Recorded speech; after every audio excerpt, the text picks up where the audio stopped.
Hi guys, hello. How's everyone doing? Hope everyone's good today. It is, I was gonna swear it's too hot. I was gonna say it's too effing hot, but then I stopped myself. I was just trying to be professional. Um, hey Derwood, happy Saturday! Happy Saturday to you too. How's the gardening going? I've got good news. So you know the grapes that I planted. There's like a little bunch of like eight tiny grapes on there, and they're like the size of your nail in total. But there's eight tiny grapes. So I'm hoping this grape experiment goes well. But yeah, hope your gardening is going well as well. We've got Bagwell here. Hi Bagwell. Hope you're doing good. We got Jeff in the chat saying nice new kit. Thank you. I appreciate that. I was expecting a lot of what the hell's that? What the hell are you wearing? What's that thing? What's that weird looking thing? But yeah, I think this is the away kit. I think for next year. So the weird thing is like all the kits for next year, they all look pretty good. So might have to get all three. Pixel says, is anyone on the back? There is someone on the back. I don't know if I can show you. I feel like I always mess this up.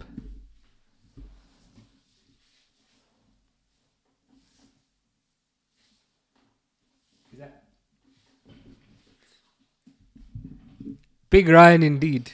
He deserves it. He deserves it after the season he's had. He deserves to be on our Twitch streams after after the season that he's had. Ryan Hullett, indeed. You're probably referring to that picture, that photoshopped picture of him, where Gravenberch, like it doesn't look photoshopped, like it just looks genuine. Like he fits into the mustache and the mullet. So yeah, he should probably go for that style permanently. Fish is here. Hello, Fish. How are you? I'm looking forward to your top 10 hottest players list that changes every week. But yeah, hope you're good, Fish. Hope you are well. Pixel says, what do you mean? Photoshop. That photo is real, yeah. To be honest with you, like the first time I looked at it, like I actually did think it was real. And now I've convinced myself it is real. There was like a YouTube clip where they do like the social media thing, and the social media person showed him that photo, and he found it hilarious. Fish never misses a stream. Yep, Fish is always here telling us his top 10 hottest players list. Was it Carlos Vela who was number one last time? I think it might have been. Derwood says, my gardening is going good. My granddaughter and I were just outside planting flowers. Inside plants are growing like weeds. Great news about your grapes. Yeah, no, that's good to hear. It's a relaxing activity. Planting things, and it's definitely a good activity to do in groups as well. So yeah, no, that's good. That's really good to hear. Yeah, super happy about the grapes. They're tiny though, but I'll keep an eye on them every single day. I'm gonna get one of those bags to I forget the name of them, but there's like a bag that you can get to put over the grapes so that birds don't come and eat them. So I've got a couple of those ready for when I need them. Fish says, sir, I have a Fabianski West Ham shirt. I'm going to burn it. Why are you going to burn it, Fish? Is there a specific reason? I feel like I should know this reason and I don't, which is probably a bad sign. Chesney is the positive, but Fabianski is the old man. What's Fabianski done? There's something in the back of my head, but I'm an old man like Fabianski as well, so not quite remembering it. Ooh, Pixel is going to a game tonight. Taking my parents out to Red Bull versus Galaxy. Very nice, very nice. Is that So what state is that in? Is that in like New York area or is that in LA? Is it Red Bulls is New York, I think. New Jersey, right, okay. New Jersey.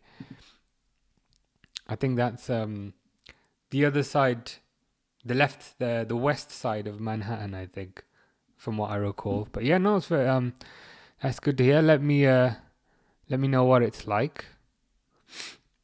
It's always good to get out to a stadium and watch a game. And yeah, I'm sure your parents will enjoy it as well. Gardening is relaxing, except when you have a 4-year-old helping. True, it can turn into somewhat of a stressful experience then, but it can be stressful and relaxing at the same time, I guess. Just give me 1 second. There's just someone at the door. I'll just be 1 second. I'll run and come back.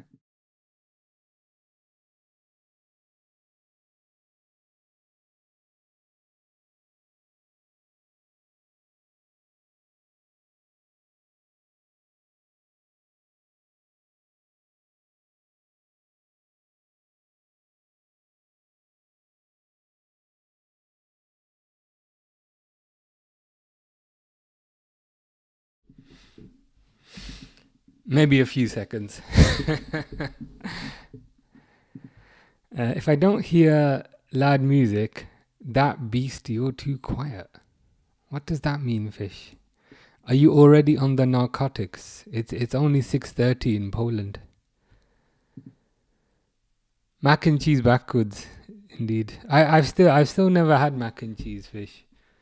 I think I'm missing out.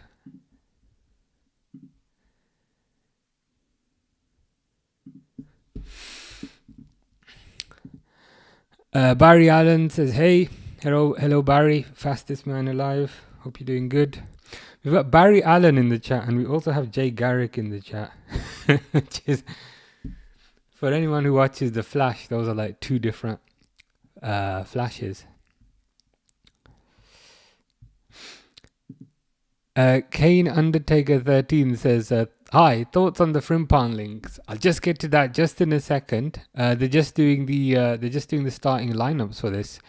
So Bournemouth have got Arrizabalaga, Smith, Zabonyi, Hoyson. So part of the reason I wanted to watch this game is to snoop on some of the players that we may or may not be purchasing. So this is a watch along, but it's also a snoop along on Hoyson, Kirkes, and possibly even Semenyo. So the noise has been loudest about Kirkes, left back. The noise has perhaps been moderate about Hoyson, centre back. The noise has been quiet about Semenyo, but there has been a bit of noise. So interested to see how these three do against Villa, who having a decent season, did decently well in the Champions League and are currently 7th. Aston Villa, Martinez, Cash, Konza, Mings, Digne, Onana, Kamara, Ramsey, Asensio, Rogers, and Watkins. Fair enough. Yeah, I'll definitely be supporting Bournemouth today. Because it looks like I think we'll get at least one of their players, so it makes sense to kind of support Bournemouth. They're just about to kick off, and then I'll get to the Frimpong thing.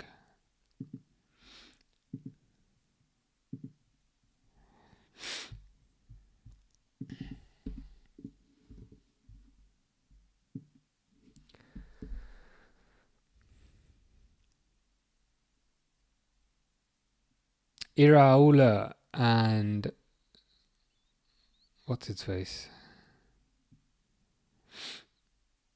Emery. They look vaguely similar. I've never noticed that before.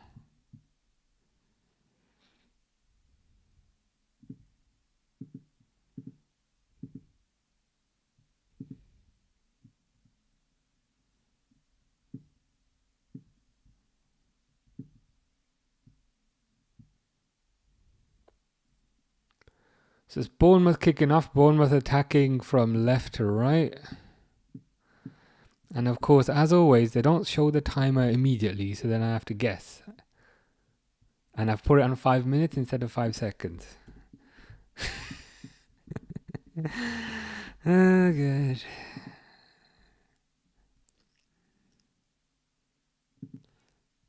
Fantastic. We are good now.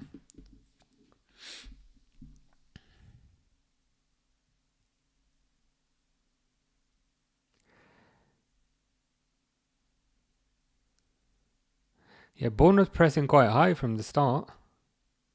Foul though. Yeah, sorry. Kane Undertaker was saying hi. Thoughts on the Frimpong link? To be honest with you, I don't know if this is the wrong thing to say, but I'm like so excited for Frimpong.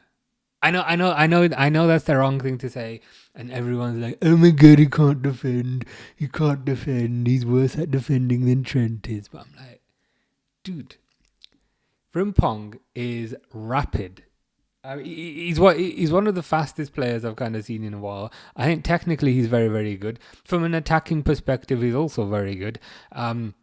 Basically plays right wing in terms of the attacking position for Netherlands, which also provides good cover for Salah, because I think Salah's got his AFCON again this year. So there's cover there for Salah. Additionally, I think he counts as homegrown because he came from Man City. Additionally, again, good interception by Huijsen there. Huijsen looking like a mini Van Dijk. But yeah, as I was saying, also kind of homegrown. Also quite cheap, apparently. About £30 million mark. So I think they said 35 million euros, so about £30 million, which is cheap. Also from a wages perspective, is going to be quite low. Moreover, I think it's pretty much confirmed now that Xabi is going to Real Madrid. So it will be like a nice fresh start for him as well, if you know what I mean, from his perspective. So yeah, I'd be kind of all over this signing. We're going to be bombing down the right with Frimpong and bombing down the left with Kerkez, and no one is going to remember Trent sitting on the bench at all. Yeah, 100%. As Pixel said there, Frimpong can also play instead of Salah for AFCON on the right wing. Yeah, so we've got cover. We've got cover for multiple positions, which we know FSG, our ownership, absolutely love. Well, I guess it's not necessarily a bad thing. I mean, if you can cover multiple positions, that's a good thing. But yeah, and I think when we did the watch-alongs for the Conference League maybe a month ago, he was the man of the match for Netherlands. He even scored for Netherlands. So yeah, I'm all aboard the hype train. For £30 million, and as Jeff has said there as well, £30 million from home for a homegrown, it is peanuts. It is literally peanuts, especially in this market. This feels, again, I might be getting ahead of myself a bit when I say this, but it feels a bit like a McAllister-ish signing, where we buy him for 30 million, and then everyone turns around a year later and they say, "Oh, how did Liverpool get him for 30 million? Where did they get him from?" So yeah, I'm all aboard the kind of Frimpong train. Super excited, and I kind of hope it happens. I've got Jamie Phillips in the chat. It says, "Big up, fella." Hello, Jamie. Hope you're doing well. Jamie's one of my kind of favorite Liverpool channels on YouTube. Kind of covers a variety of topics, but I think what I like most about Jamie, he comes across as very honest, kind of very sincere. No kind of bullshit. No kind of clickbait, if you know what I mean, just kind of honest stuff. And yeah, I definitely kind of recommend everyone check out Jamie. I watch him kind of whenever I can. Fish says, Borussia Mönchengladbach versus Bayern Munich. Is that the game that you're watching at the moment, Fish? Hi, Ricardo. Hope you're doing well. Hope you are doing good. Supman says, apparently Arsenal signing Zubimendi. They are. And to be honest, I don't really care. Like, I don't want to. I'm not particularly fussed. Like, I've seen, like, some people having, like, generational head loss over Arsenal signing yet another defensive player. And I'm like, and? Is this supposed to worry me? Like, if Arsenal signed a striker, perhaps I'd be concerned. If Arsenal signed a attacking midfielder, perhaps I'd be a bit perturbed. But yet another defensive player, like, I don't know. Again, I might be talking nonsense because, let's be honest, I talk nonsense at least 50% of the time. So there's a 1 in 2 chance here. But yeah, with respect to Zubimendi going to Arsenal, doesn't concern me in the slightest. And in a way, this is going to sound like a really kind of harsh thing to say, but in a way, I feel like he kind of fits that club. You know what I mean? Like, I'm pretty sure he hasn't really won anything. He doesn't really seem to have the mentality to, say, play for a Liverpool. So I'm like, yeah, you go to Arsenal. You enjoy the mountains of North London, and see how far you get. I just find it insane. Jamie says, "Cheers, fella." No worries. Just being honest. But yeah, definitely everyone check out Jamie. Liverpool content on YouTube and watchalongs on bigup.com.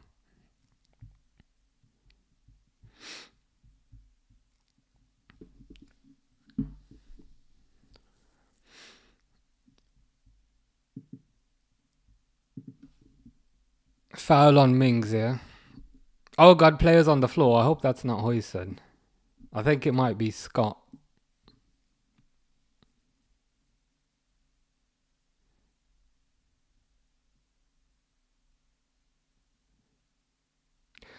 But all the paramedics are still sitting on the side like this. So if all the paramedics are still sitting there, it can't be that concerning.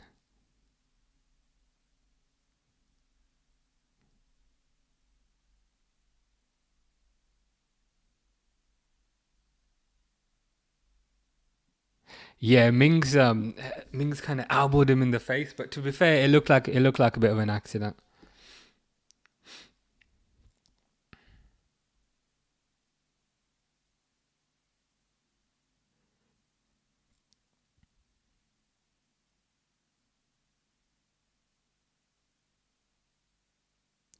Yeah, Scott's alive. This game can go on. But yeah, super interested to kind of see how Kirkes does here. There's just too much noise. There's just too much noise about Kirkes, if you know what I mean. So I think it's pretty likely. I think it's pretty likely that we're probably going to end up getting him. It'll be funny if we didn't. Don't get me wrong. Well, not funny. It will be disappointing if we don't get him. But again, I don't think that's any reason to kind of have head loss about it. I think this kind of ownership structure has shown that they kind of know what they're doing. And we only need to go back to last season when they didn't sign anyone. I know they signed Chiesa, but that doesn't count. But as I was saying, we only need to go back to last season where they didn't sign anyone and they said, you know what? This team is very strong. It's very hard. It's very hard to strengthen this team. And I think I and pretty much everyone thought that was nonsense, thought that was an excuse, thought that they were talking rubbish. And then 8 months later, we kind of won the league. So with that in mind, like with kind of whatever they do, I feel like they've not necessarily bought themselves time, but have perhaps bought themselves a level of confidence for me to say, you know what, do what you gotta do this summer. Bring in who you've got to bring in. Sell Nunes to whoever you've got to sell him to. I'm not gonna get upset about it. I'm not gonna I'm not gonna kind of cry about it, kind of thing. That is a good point, to be fair, there with Pixel. To be fair, with some signings, Champions League would have maybe gone a bit deeper. Probably could have done. To be fair, the way I kind of look at it is, if they had said to me at the start of the season, you can have a Premier League and nothing else, like, I would have taken it, kind of thing. So whilst you are correct, I don't know. Perhaps I'm just getting a bit soft in my old age. I'm like, you know what? You gave me a Premier League. It's okay, but you are correct. From a squad perspective, I do think we kind of lack depth in certain positions, and I do think this season was highly reliant on Salah having a generational season, which probably ain't gonna happen again next season. So there are areas to strengthen. Even just rotation for the Premier League games. Yeah, that's a good point as well, and that's something we've spoken about as well. I think my biggest, I don't want to say concern, but my biggest what's a synonym for concern? The biggest opportunity I think there is. See, I'm using the word opportunity instead of concern because I was at work yesterday where we're not allowed to use words like concern. We say opportunities instead. So I think the biggest opportunity is perhaps in defensive midfields with respect to Gravenberch. I love Gravenberch. I love Gravenberch so much. I am literally wearing his name on the back of this shirt. And I'm more than happy for Gravenberch to be a starter next season, but those little legs can't play another 1,000 games next season. Because I feel like we made this mistake with Fabinho. We signed Fabinho after the Champions League final, and then we played him every single game. Fabinho. And then a few years later, we say that his legs have gone. And the guy's not even 30. And I think I'm explaining this point a bit badly, but I would want to see kind of cover brought in for Gravenberch so that we don't burn him out. That's kind of one of the main areas for me, I think. Ange Postecoglou. Ange says, "G'day, mate. G'day, mate. Always win a trophy in my second season, mate." And you might do. I know everyone was laughing at you, Ange, but you might actually win a trophy in your second season. And you know what? I hope you do. I hope you do, mate. Because if you do win a trophy, mate, in your second season, mate, it gives us another point to make fun of Arsenal about.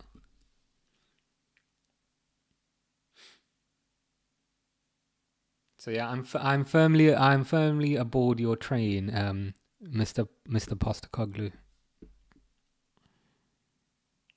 Shot there by Bournemouth, just goes over.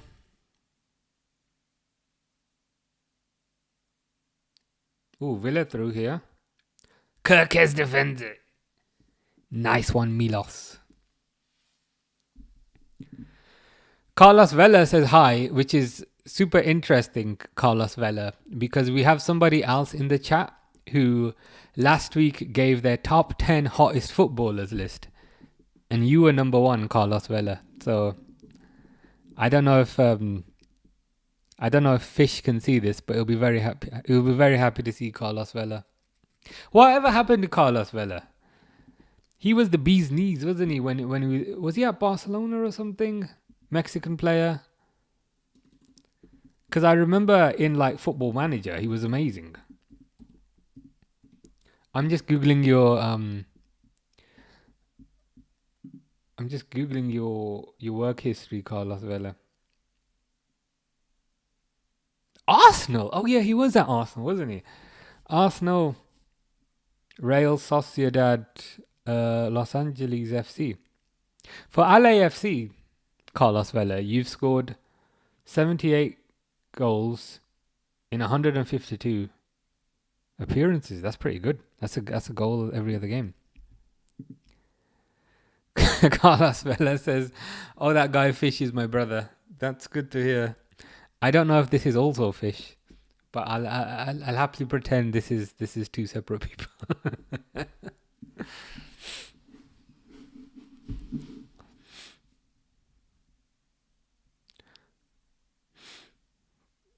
Scott on the floor again. Scott got elbowed in the face again. Like that's all that happens to this guy.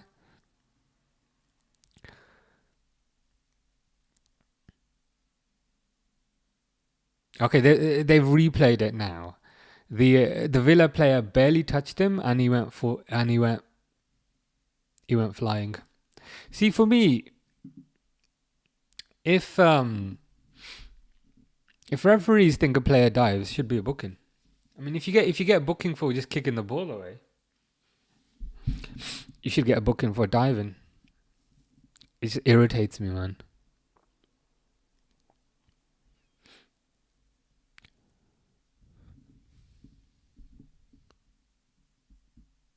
Clive at warming up.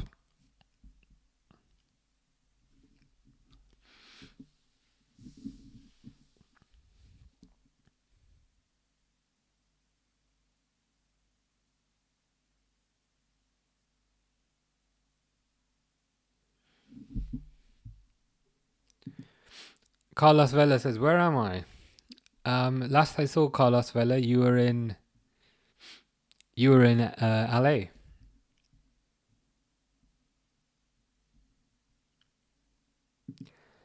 Fish also said previously, Todibo and Saliba is Thierry Henry's grandsons.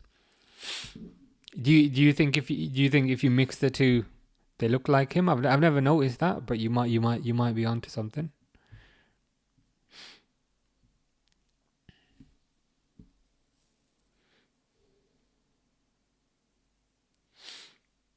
They need to take this Cook guy off, man. Okay, Villa starting. Ball goes to Cash. Cash plays it back. Konza. Onana, mate. Andre's not my name, mate.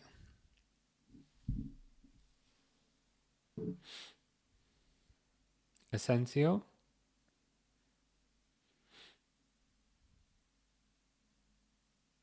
Ooh, poor pass. Intercepted. Crossed in by Villa. Cleared. Goes back to Mings. So Villa pressing very high. Bournemouth quite deep here. Mings breaks down the left. Crosses it in. Cleared.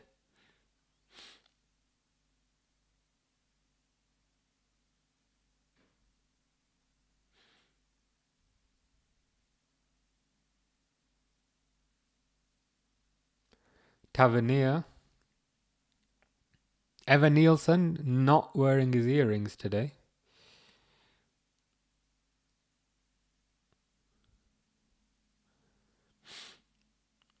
Okay, Huysen on the ball. Let's see what he does. Nice forward pass.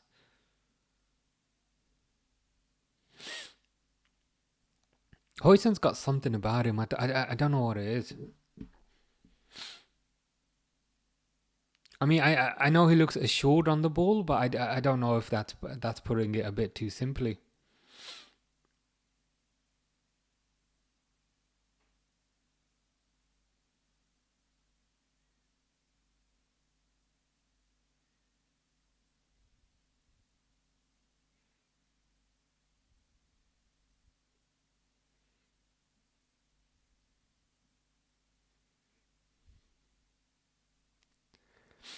Huysen again.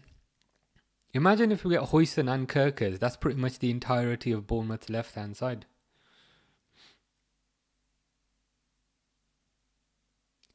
Tavernier.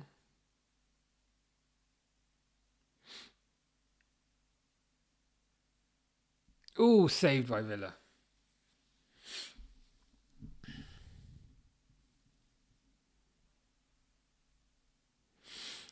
But yeah, from a Liverpool perspective, it will be interesting to see who we get as a striker, because Darwin's pretty much definitely gone. Let's be honest. So there's at least one. Oh, that was a nice tackle. So there's at least kind of one position in the striking department there. Possibly Jota will also go. Like, I don't know. I don't know what's happened to Jota. Like, he just moves like a zombie. Like, I don't know if it's the fact that he's not fully fit, but it can't be that, because he's been like that for half a season. Kirkes to Semenyo. Imagine we get Semenyo as well. Then it is literally all of Bournemouth's left-hand side, because Semenyo's playing on the left.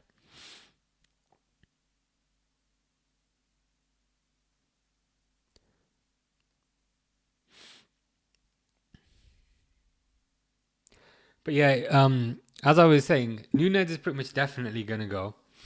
So you're looking at probably around 60-ish million there. I don't know who we get though. I just feel like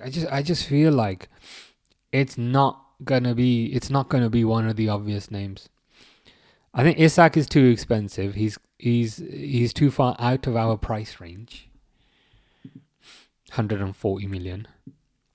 Like I know we do spend big if we generate a lot of money through sales, but even then like 140 million, 120 million, don't see that happening. Alvarez looks pretty good.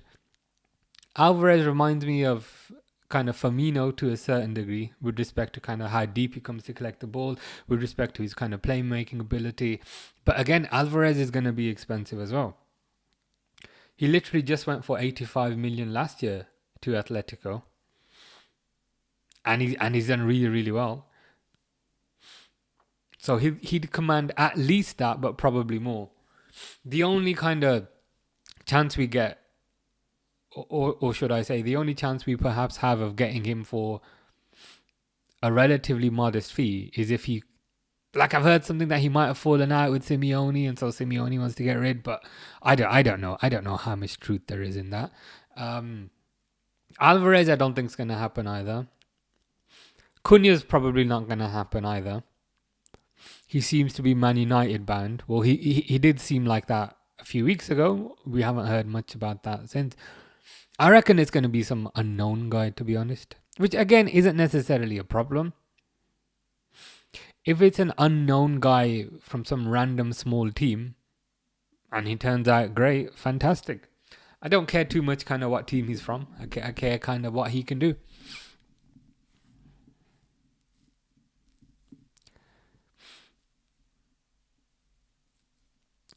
Because I think all the names that we've been linked with, it's just too convenient and it's too neat to purely be all the names that we're kind of linked with, if you know what I mean. Like Kirkes for left back, Hoyson for centre back, Isak for striker. It might be one or two of those, but I really doubt the media knows 100% of what the club's doing.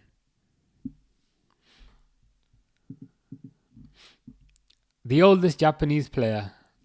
Is that Endo? Endo might actually be the oldest Japanese player, you know. Ooh, Asensio. See, Asensio a few years ago would have ran through like the Flash.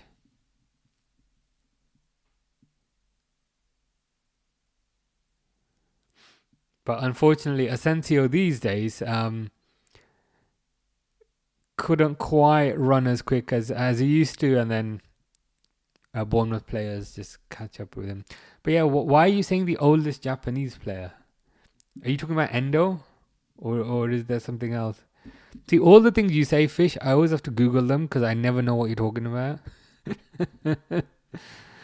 Oldest Japanese football player is Kazuyoshi Miura. 58. Wow. 58 and he's still playing. Granted, he's got no goals, but what do you expect? That's impressive. I mean, he looks in pretty good condition for 58, to be fair. He looks in really good condition for 58. I'll give him that. Fish says, I am ballerina cappuccina. I thought that was a cat thing, but you're a fish. How does that make sense? Headed out by Villa, goes to, it's not, Andre's not my name, mate. Andre's not my name, mate, is on the floor.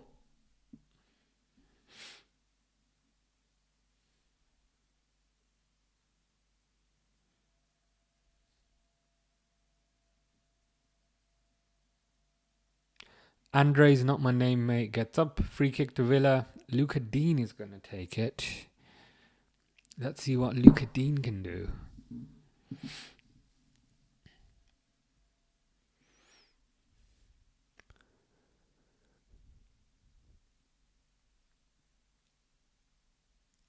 Not much by the looks of it. goes straight back to Bournemouth. Goes back to Kepa. I wonder if Kepa is still the most expensive goalkeeper in the world. I remember we bought Alisson for like 60 odd, and then Chelsea bought Kepa 2 days later for a bit more than that. He seems to be having a better time at Bournemouth, to be fair, than Chelsea. But you can say that about most players. Booking for Scott, thank God. This Scott guy is just getting on my nerves. Every time Scott has anything to do, he either fouls the player or he gets fouled. So yeah, book him.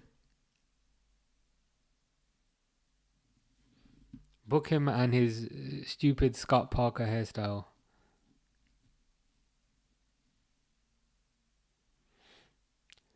Free kick to Villa. Fairly uneventful game so far, if I'm honest. But considering we are scouting and watching the defensive players for the Reds, that's probably a good thing. Of course, they're going to make a mistake now, but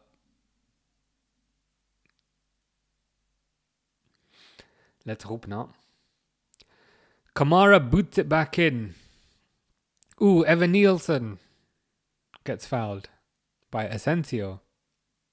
Like, what's the point of doing this? What's the point in doing this? You literally just karate kicked him and you're like, don't book me. Please don't book me. Like, oh, what do you think's going to happen, Marco?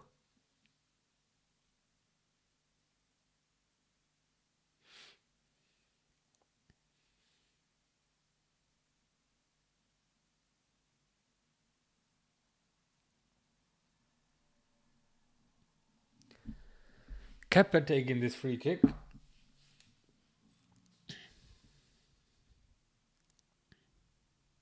Goes to Semenyo.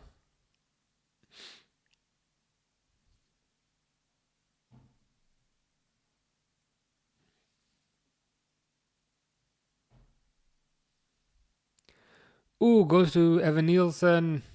Defended. Corner.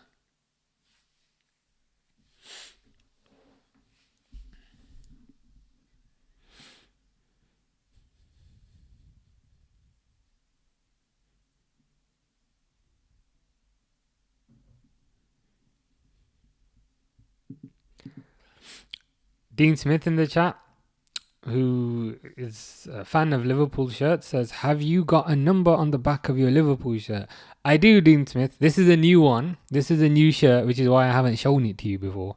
I'll show you after this corner. Cleared.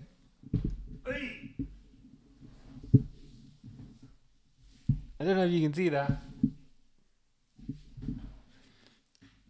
The big Dutchman. Not the big Dutchman, not Van Dijk. But yeah, I wanted to get a Gravenberch shirt just to reward him for the good season that he's had. I was like, you've done very well, Ryan. Like you've done very nicely. I will buy your shirt. Who would have ever thought it though? Like in his first season, Gravenberch wasn't great, let's be honest.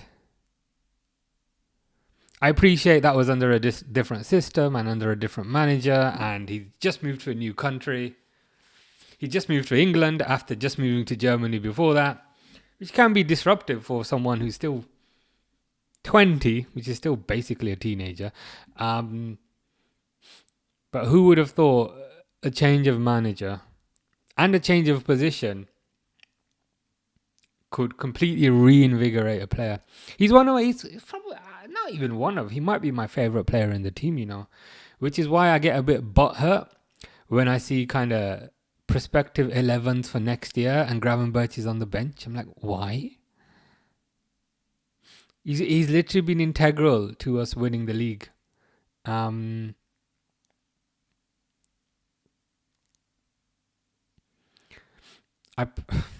don't know. I don't know why kind of people would bench him.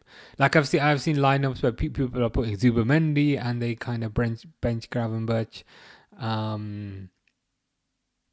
I've seen lineups where people have Adam Wharton playing next season and they bench Gravenberch. Gravenberch for me is kind of key to the system. Granted, it doesn't work every time, but like he's not messy. You know what I mean? But a good 80% of the time, it does work pretty well. Dean Smith says, can you please wear your Gravenberch shirt backwards? I'm asking you politely. I would, Dean, but then I'd literally like flash you and like YouTube might take me down for like explicit content. You know what I mean? Red Rebellion in the chat. Definitely check out Red Rebellion. I was watching, he's got a compilation of Salah's goals from his original season. And it's kind of interesting to kind of watch it now. Like it was 8 years ago. It was 8 years ago. But even now, you can still kind of remember them. And he mentioned that going forward, he's going to create goals from 1992 onwards. So definitely kind of subscribe to Red Rebellion. So it's always good to kind of see goals of the past. Brings back nice memories, shall we say. He says Gravenberch needed a season to settle and he was not first choice under Klopp. Yeah, I think it's perhaps a combination of those things. He still kind of was very young. He's very young now, and he was, of course, even younger when he came. Sometimes it can be a bit disruptive moving to a new country, especially after you just moved to a new country before that in Germany, and then you move to a new country again in England. That can be a bit disruptive. New environment, new surroundings, finding a new house, getting settled with the weather, getting settled with the food and all that.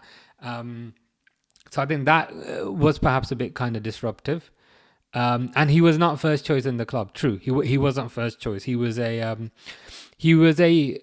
would it be fair to say he was a bit part kind of bench player playing in the number 8 position? From what I remember, Endo was the kind of starting defensive midfielder last season, and kind of Gravenberch would come on in the kind of number 8 position. So yeah, I guess also when you're not first choice, it's a bit kind of disruptive. You can't really build a rhythm. You play 30 minutes here, you play 10 minutes here, and then you don't play any minutes the next game. But yeah, it was a bit disappointing, I think, to see last season where a lot of people were saying, yeah, Salim is rubbish. Salim. Like I don't kind of understand the kind of giving up on players after one season. I can understand it after 3 seasons, Mr. Darwin, but after one season, it's like it just felt a bit too kind of early to kind of give up on him. So that's kind of why I'm kind of super happy to kind of see him doing so well, and kind of why I was like, yeah, gotta get a Gravenberch shirt. But yeah, next season, I hope he kind of kicks on further. I do think we need to perhaps get some cover / competition for Gravenberch, because I don't want his knees and I don't want his legs burning out by the time he's 26. Like I don't want another Fabinho situation. So hopefully we do get some cover and give the guy a bit of rest. Dean Smith says, can you do me a deal for the second half? Can you please wear your Liverpool shirt backwards for me, please? I would, Dean, but it's a similar thing I mentioned last time. So I've had like and again, this is not me talking nonsense. Like I've had like an operation here in this part of my neck. And so if I wear the shirt backwards, it strangles that side. And then it's just not very comfortable.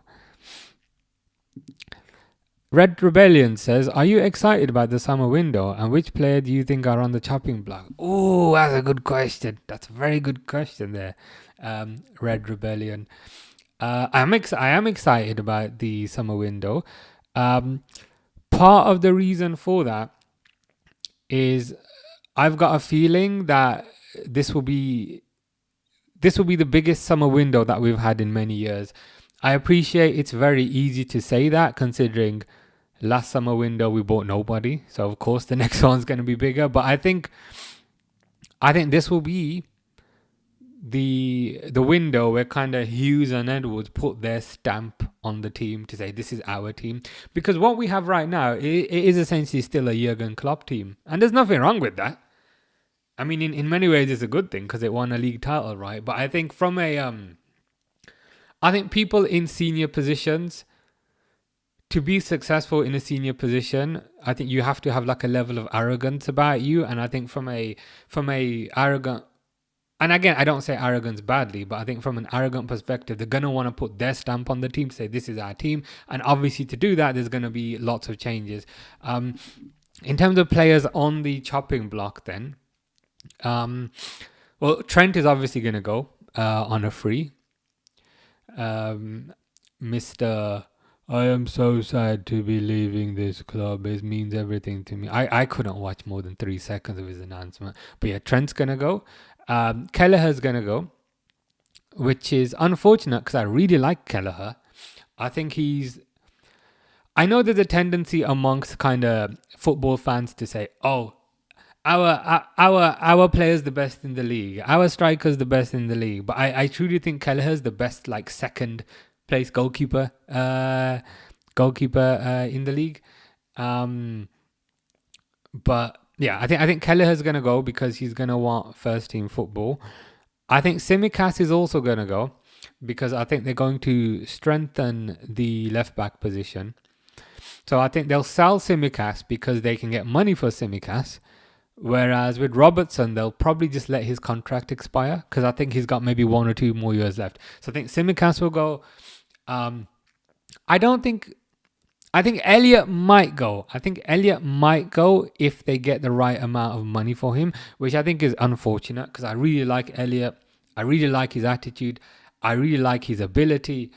I think where he's perhaps unfortunate is he perhaps doesn't have the physicality for this system. And I think the position that he plays in this team demands a lot of physicality. So I think, unfortunately, Elliott is probably also going to go. I think Nunez is the most obvious one, who's going to go from a striker position. Jota potentially maybe as well. And you mentioned some there, which I'd totally forgotten, but I've actually mentioned before. So I think Kwanzaa as well could go. I like Kwanzaa, but I think the problem is, and again, I don't know if I'm just talking nonsense here, and I might be, but like for me, Liverpool play a very, very high line, and I think to play a very, very high line, you need rapid centre backs to get back in case a ball comes in over the top. Van Dijk, rapid. Konate, rapid. Joe Gomez in his day, rapid. Matip, not rapid, but had a long stride. Whereas with Konza, I don't think he necessarily has the kind of raw pace to do that. So I think you are right on Kwanzaa. Endo is a possibility. The only thing I'd say with that is like, for Endo, I think we'll only get like 10 million max. And like, what's 10 million these days? You know what I mean? Like, it's like, I don't know. It's like someone giving you like £2 for your old phone. Like, you might as well just keep that. Like, what am I going to do with £2 kind of thing? You might as well just keep it. So I think there is a possibility Endo could go, but I don't want him to go because I think he can still. I think he offers something different. He's a different type of defensive midfielder. He's good at kind of seeing out games. He's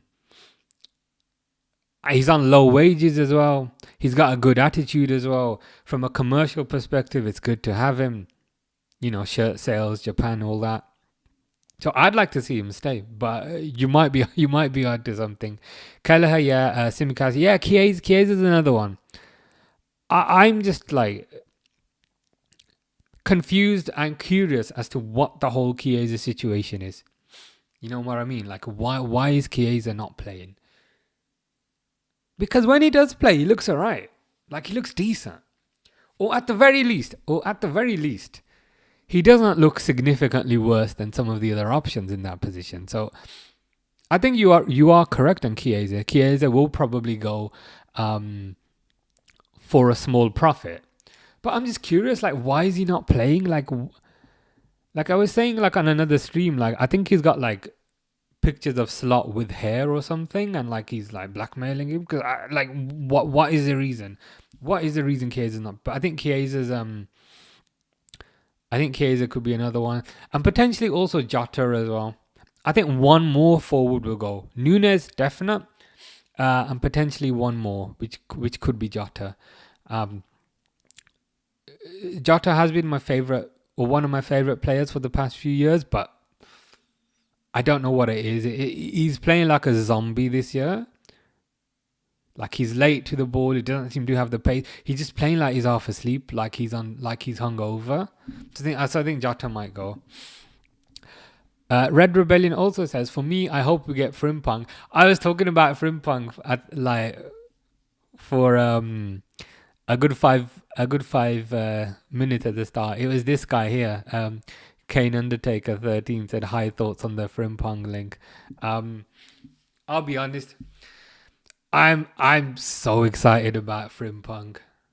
Like, I appreciate he's not the most defensive player, but from an attacking perspective, he's absolutely amazing. From a physical perspective, he's absolutely rapid. From a physical perspective as well, quite strong. From a versatility perspective, can play multiple positions.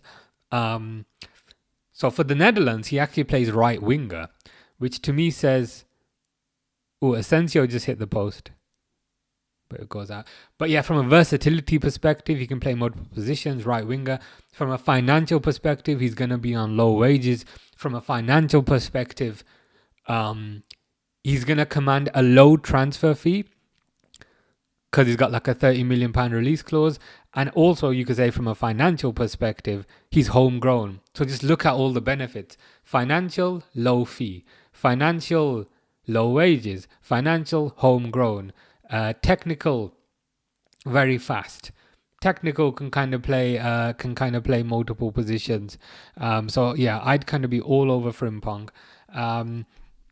Alvarez is your next one there. I'd be happy to have Alvarez. I think he's amazing. My only kind of concern with Alvarez is I think he might be a bit too expensive. Like, he went to Atletico last season for 85 million, and he's done really well there. So that to me says he would cost 85 million pounds at least. But possibly it'd be about like the 100 million pound price range. I don't know if we shop in that market. We're more like the Tesco type of market, whereas Alvarez feels more like kind of Waitrose kind of thing. You know, we're not Aldi, but we're Tesco. We're kind of Tesco. So I think Alvarez might be a bit expensive, but I'd love to see it. Stiller, I need to do a bit more research on. Like, again, like I don't want to sound bad, but like when I've looked at Stiller, like I've been like, he's alright, but he doesn't like wow me. But like everyone's saying Stiller, so I think I'm perhaps wrong. Like I'm perhaps wrong in this. Like he just looked like a McAllister, but not as good. But again, I could be completely wrong. Lots of people want Stiller, so I need to do more research. Huijsen, I'm with you on Huijsen. Love Huijsen. In some ways, he feels a bit like kind of the heir to kind of Van Dijk. Physically very good, defensively very good. Premier League proven, and kind of similar with Kerkez as well, who's your final one there. Physically very good, technically very good, Premier League proven, low-ish transfer fee, low wages. Yeah, I'd be all over Huijsen as well. Red Rebellion says, go listen to the pre-match conference versus United in August last year. Slot literally said Chiesa was a player for the short term. Hughes also said Chiesa was an opportunistic signing. Okay, interesting. I knew about the opportunistic signing part because it is literally an opportunistic signing in the sense that a player who had been world class in the previous seasons was available for 12 million.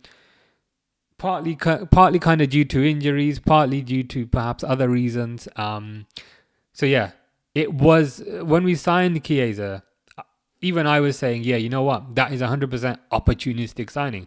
That is the definition of opportunistic signing. What I didn't know is the point you've said before that, where you've said Slot literally said Chiesa was a player for the short term. I didn't know that, but you've mentioned it's the pre-match press conference for United. I'm going to make a note of that then, because you said to check it out.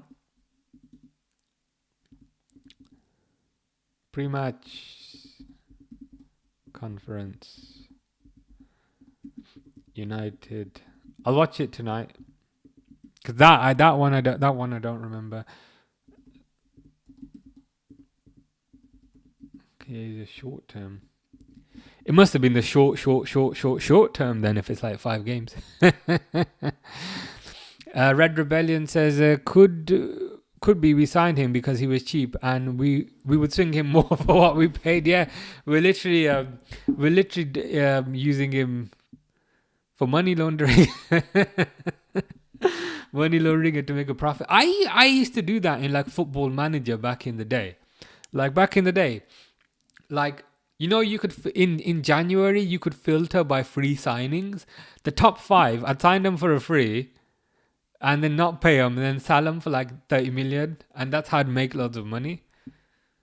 So we're literally kind of doing Football Manager with people's lives here. T1 Ak says yo, and to that I say yo. How are you doing? Hope you're good. Abdul Rahim says hi. How are you? Like, comment, share, subscribe. Appreciate that, Abdul Rahim. I'm good. Good, thank you. Not too bad. Not too bad for a Saturday. But yeah, just watching the Bournemouth Villa game. To be honest, more excited for the Liverpool Arsenal game tomorrow. But I figured I'd do a little scouting mission on Kerkez and Huijsen. So far, very, very impressed. Very good. But yeah, I'm good. How are you? Red Rebellion says Nunez cost us 85 million. Yeah, I'm curious on like I'm curious as to kind of how much he actually costs, because I heard like the initial fee was like 64 million, and then the remaining kind of 20 was kind of add-ons and things. So I don't know, like, have we paid 64, 69, 74? And I think the point you're saying indirectly is perhaps a good one, in the sense that we signed Nunez for 64 million, however much it was, because of the players that we sold. Because we sold Sadio Mane for about 40 million that summer. We sold Nico Williams to Nottingham Forest for about snooze this. We sold Nico Williams for about 20 million. So 40 for Sadio plus 20 for Nico Williams. That's 60 right there. And it looks like, based on what we were saying earlier, and I think also based on kind of what Red Rebellion was saying with respect to the departures, we're going to raise a lot of money again. So if Elliott goes maybe 40, if Nunez goes about 60, that's 100. And again, I'm just going on Red Rebellion's list. If Endo goes, that's 10. That's 110. If Kwanzaa goes, that's 40. That's 150. If Kelleher goes 20, because he's low contract, 170. If Simicast goes, 15, 185. And if Chiesa goes, maybe 15 again. And I think I've been conservative with those estimates. So purely based on the players that Red Rebellion listed here, that's £200 million. That's kind of £200 million worth of sales. So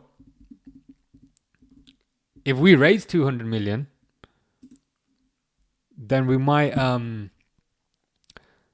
then we could reinvest. Oh my God! It's just gone. What's Kepa doing? Oh God, Kepa is trash. The ball just kind of rolled into the goal like this. Kepa just didn't pick it up. I just need to see that nonsense again.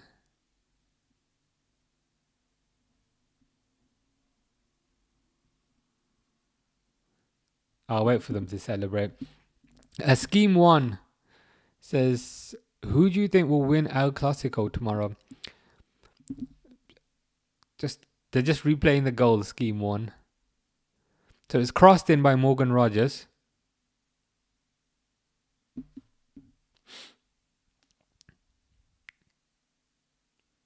Man, like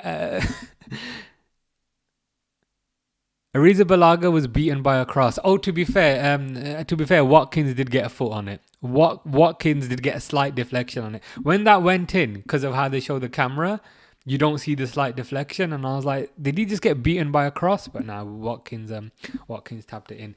But anyway, sorry. Scheme 1 says, who do you think will win El Clasico tomorrow? Probably Barcelona. I think Barcelona have looked a bit... I'll update the score, but this might be called offside. I reckon Barcelona will win it. I think Barcelona will want revenge after kind of how things went versus PSG. They just look better to me right now. I think they're 4 points ahead in the league as well. Real Madrid look like they're... I don't want to say at the end of their era, but you know when you got a new manager coming in, and again, this can apply to us who work normal jobs as well. When you got a new manager coming in, you don't really bother for the existing one because like this idiot ain't gonna be here. Who cares? Real Madrid got that kind of vibe about them, whereas Barcelona seem to have more of a determined vibe about them. So I think Barcelona will win it. But yeah, what do you think? Scheme 1. Harry's here, says hello. How are you? I'm good. I'm good, Harry. How are you? Yeah, last speaking to Harry when I was playing Resident Evil over there. But yeah, good, not too bad. How's the football? How's the football going? And hope you're feeling better as well. Red Rebellion says we would have paid that by now. He has made more than enough appearances, and we've won the league. Those could have been conditions in his. Could have been, yeah. I'd be curious to kind of know what the kind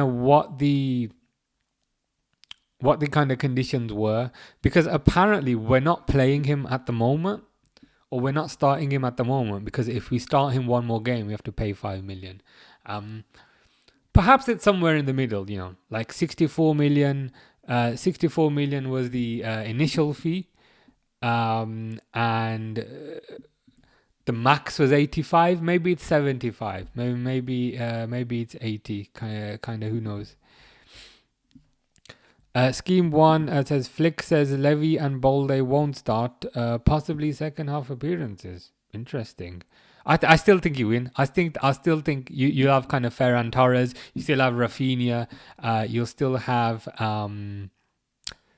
Yamal. So I think you'll still win it. I'm just gonna grab a drink, and I'll be back in 1 minute.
Sorry, Scheme 1, you were saying. Flick says Lewandowski and Bolde won't start. Possibly second half appearances, yeah. Um, was it? It was the Inter game, wasn't it? The last one. Lewandowski kind of came on towards the end, but even then, I think the attacking talent that you have is kind of so good. I think you'll have too much for Real Madrid. You just kind of mentally as well, mentally and physically, you seem to be in a better place than they are. So I think you'll get the win even without Lewandowski. But I mean, if he comes on in the second half, you look even more threatening. Scheme 1 also says, I'm a Barca fan, so hoping they win, but not having Bolde and Koundé in defence against Inter really showed how important they are. True, it did. I think especially kind of the speed at which some of those kind of goals were conceded. But I've still I've still got a good feeling. I got a good feeling that you'll still kind of have too much for Real Madrid tomorrow. Especially like with all the kind of noise around their club about like Ancelotti leaving, Alonso coming in. These things can kind of stabilize. Sorry. I should say these things can kind of destabilize a team. I mean, you just saw what happened with Liverpool after Klopp said he's leaving. Like we were flying high, and then it didn't quite go as well. Harry says, I'm all right, thanks. I've been in goal today. I made some good saves. Nice. Good to hear. Good to hear you made some good saves, and yeah, good to hear the football's going well. But yeah, good to hear you're feeling better as well. So yeah, very positive news. Abdul Rahim says, "Hi, how you doing? How are you doing? Oh, you never walk alone. Yeah, I think everyone's pretty good. I'm pretty good. How are you doing? I think that's the important question. But yeah, nice day. Weather's all right. Not too hot, not too cold. Can't really complain.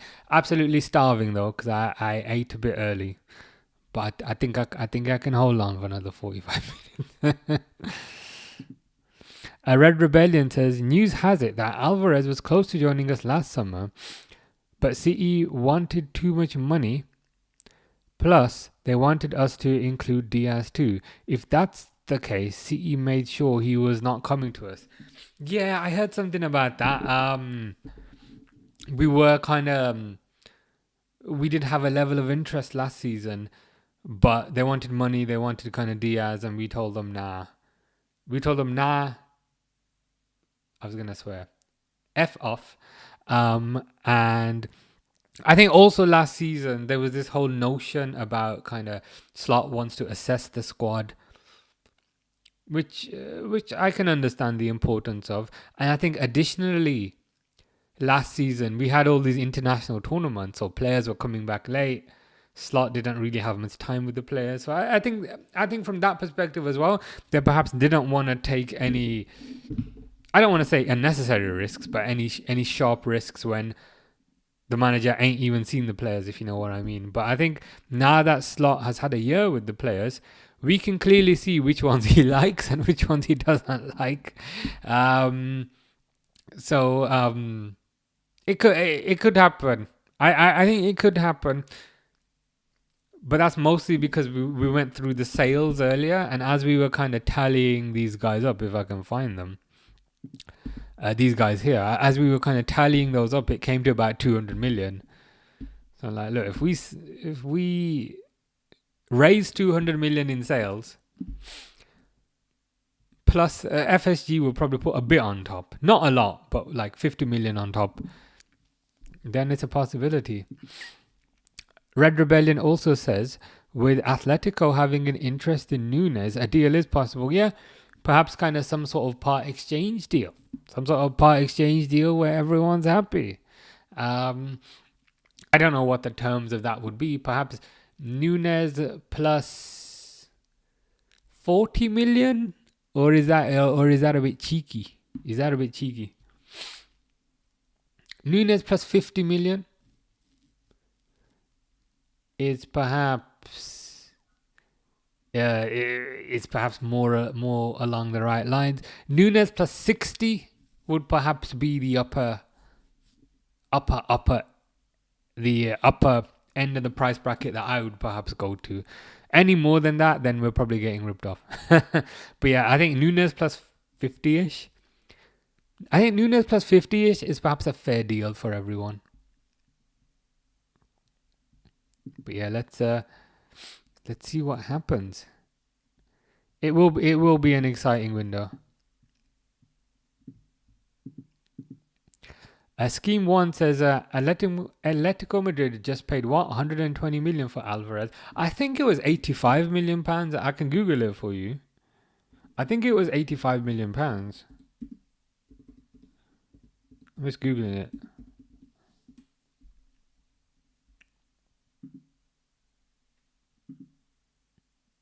Apparently 81. Apparently 81. 81.5 million. I know. I was like, what? How, what and how? Like, was everyone asleep last summer when this amazing player is just going for 85 million? It's even less than I thought. I was like, no, it wasn't 120. It was 85. So it was an initial payment. And even then,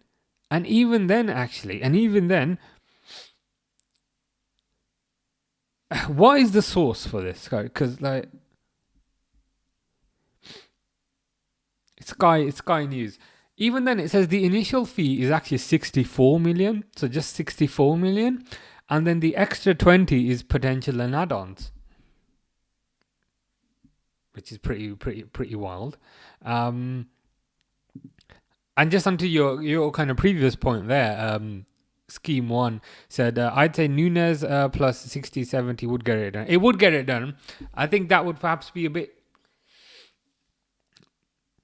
I don't know if that's perhaps a bit too much. I think Nunes plus 50, maybe 55, is a good deal. I think that's a good deal. That's a good deal for everyone involved.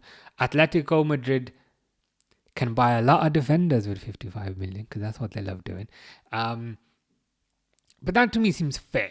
I think that's fair. Nunes plus 60, you probably would do it, but you'd think we'd be getting I don't want to say ripped off. We'd be perhaps getting slightly ripped off with that kind of deal, but it's still you still probably do it. But anything above 60 plus Nunes, probably a bit too much. Yeah, it is a steal. According to kind of Sky Sports News, 64 million initial fee plus 20 million in add-ons. Sorry, plus 17 million in add-ons. The source is Sky News. I mean, they're pretty reputable. So, yeah, he has been playing very well this season for Atletico. Good amount of goals in the league, good amount of goals in the Champions League, good amount of goals in the Cup. So yeah, he's been a bit of a revelation. I'm surprised more teams were not in for him last year. Yeah, crazy fee. A lot less than I thought. Scheme 1 says, so yeah, maybe Nunes plus 40 to 50. Yeah, I think that would be... I think Nunes plus 40-ish is a good deal for us. I think Nunes plus 40-ish is a good deal for us. Nunes plus 50-ish is a fair deal. Nunes plus 60-ish is a good deal for them. So that's kind of how I'd put the scale kind of thing.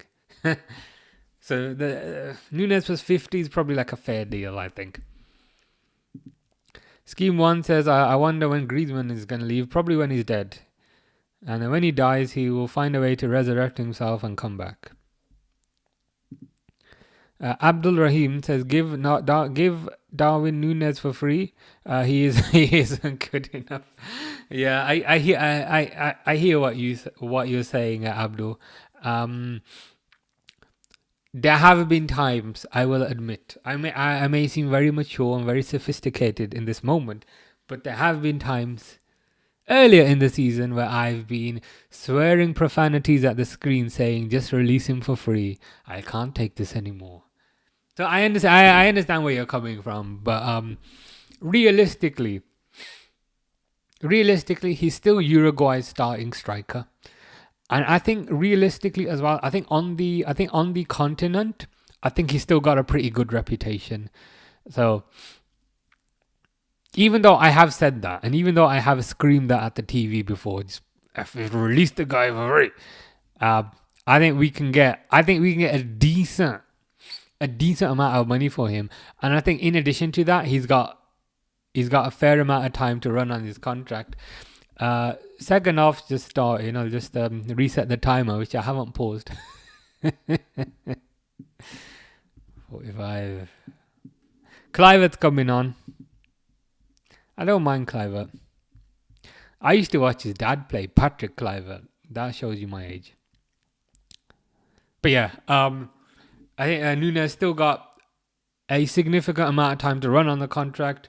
Physically, still very good. Technically, by God, he's useless. But physically, still very good. And I think, as I was saying before, I think a lot of managers in senior positions, to be a football manager, you have to have a bit of an ego.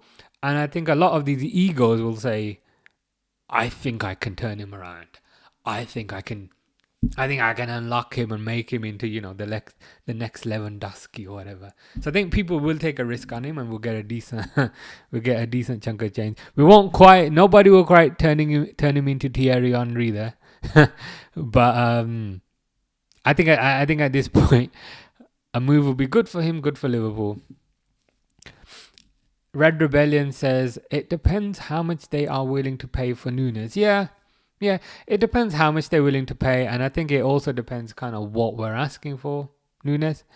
From my perspective, if we get somewhere around the £60 million mark, I think that will be fantastic. If we get somewhere around the £50 million mark, I think that would be fair.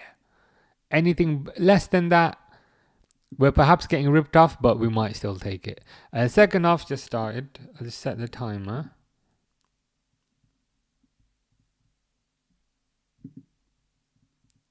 There we go.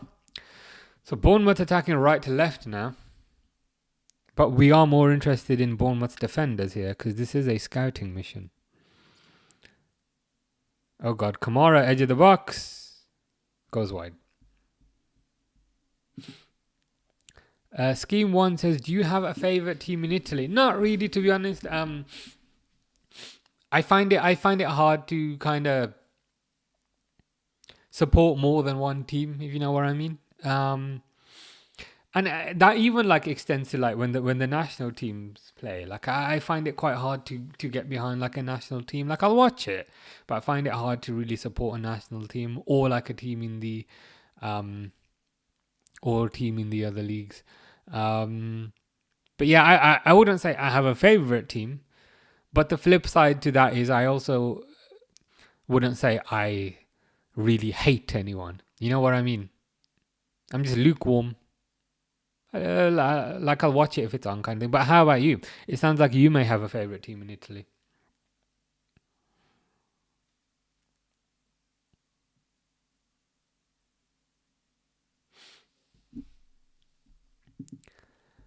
Scheme 1 says, yeah, I get you. I'm a Barcelona fan, first and foremost.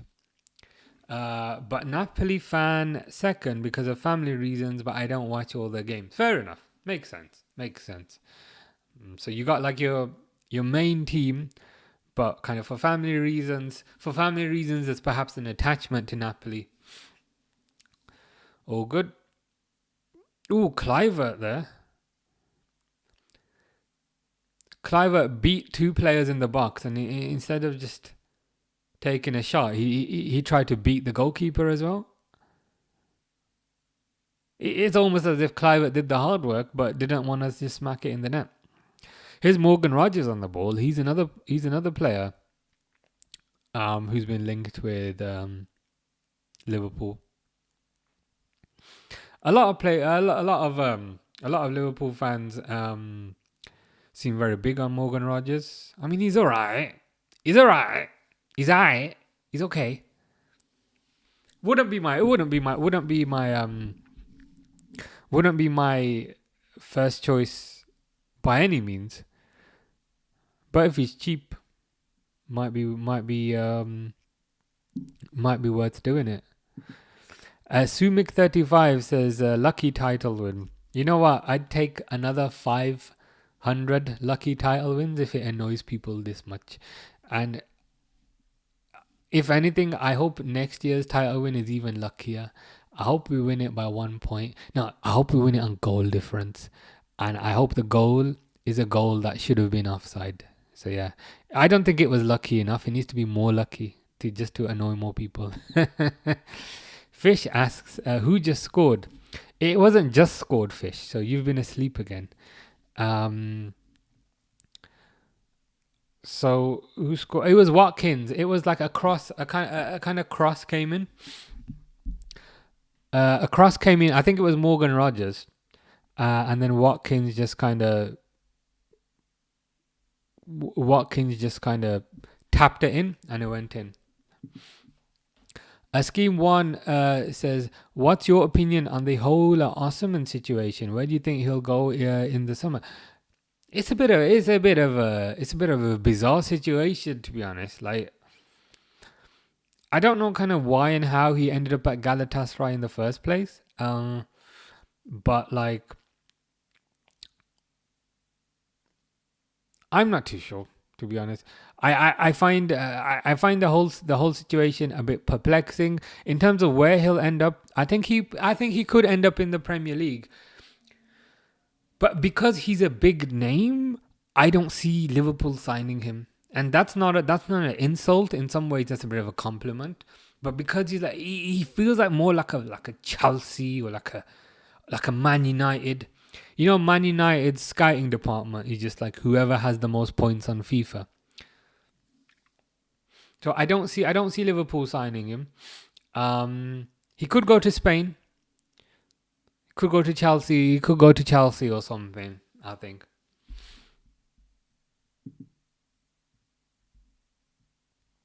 Yeah, we need to be even luckier next season.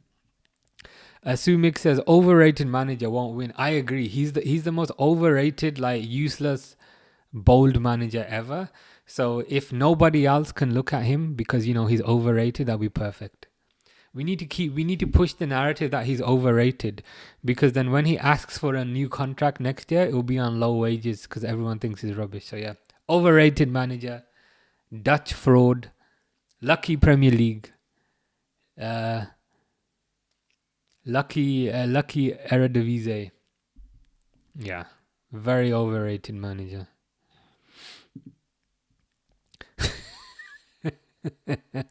Ryan says Liverpool were just lucky that Arsenal got injured with the 8 right backs. Yeah, we're just lucky that they just keep signing defenders. And I don't know if you've seen. Ryan, but they kind of linked with Martin Zubimendi now. So Arsenal are now buying Martin Zubimendi, which is yet another defensive player. I don't understand what fetish that Lego-headed manager has with buying buying defensive players. They desperately need a striker. They just keep buying right backs, keep buying centre backs, keep buying defensive midfielders, and then complain. And then complain. They'll complain next year that they don't have a striker. But it's the same conversation we were having a few weeks ago, that the Arsenal board does give Arteta money, but like he just keeps buying defensive players. Red Rebellion says you also have to remember that players have a value on our books. So if their fee with the selling club is settled, then you are no longer in the red with that player in your book. Let me just read that again. You also have to remember that players have a value on our books. So if their fee with the selling club is settled, then you are no longer, you are no longer in the red with that player on your books. True. I think, are you perhaps kind of referring to the whole kind of amortization kind of concept of where they kind of, if it's like 60 million, from an accounting perspective, it might be like 12.5 million a season. But yeah, it would kind of get a player off our books and improve our finances from that perspective. Ryan says more than 70 million, Liverpool ain't touching it. Yeah, it's traditionally not a market that we kind of compete in, unless they have a change of heart this season with like Michael Edwards and Richard Hughes, and because I think when we were going over this earlier, we were going through kind of some of the players that we could sell, and it came to about 200 million. So they might. I don't know if we're being a bit romantic in our assumptions, but they might do it. But yeah, generally speaking, 70 million is way out of our price range. The only exception is if we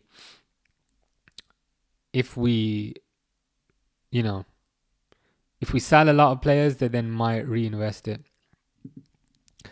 Sumik says Liverpool lol overrated club. Yeah, 100% kind of overrated club, overrated manager, overrated Premier League. Premier League's not that great. I'd rather kind of win the Carabao Cup. Overrated players, and yeah, pretty much everything about the club is overrated. Which then makes it funny when they win the league, right? Scheme 1 says, from what I understand, because he was making £12 million a year at Napoli, he doesn't want to lower his wages, and so Chelsea, United and Saudi couldn't get a... Okay. From what I understand, because he was making £12 million a year at Napoli, so what's that per week? So 12 million over 52. Okay, so it's about 230 grand a week. So because he was making 230 grand a week at Napoli, he doesn't want to lower his wages, and so Chelsea, United and Saudi teams couldn't get a deal done. But he was all right, so he's like, I just need to get out. I just need to kind of get out of Napoli kind of situation. But I think next season, kind of with the new kind of financial year, maybe these maybe the clubs like United and Chelsea will have more budget, and then might be able to fund wages of that sort of caliber. It could have been just something at the time.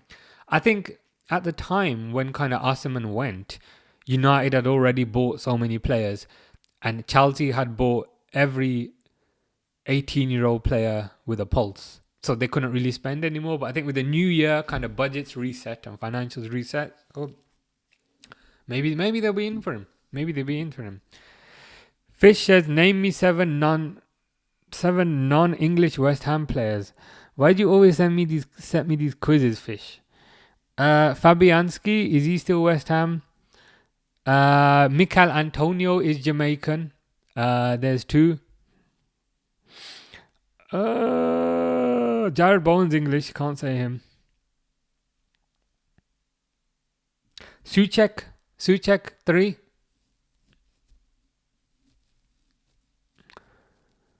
And your goalkeeper, I can't remember his name, but I'll take that. So there, I got half.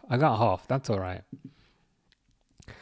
Sumik35 says, I mean, if he was good, he would have masterminded against a Farmers League PSG. PSG made EPL Farmers League thanks to Liverpool. But why do Liverpool make it a Farmers League and not Everton and not Villa and not Arsenal? You know what I mean? Didn't PSG beat Arsenal by a bigger scoreline than they did Liverpool? So surely Arsenal have a level of culpability in your assertion here, Sumik.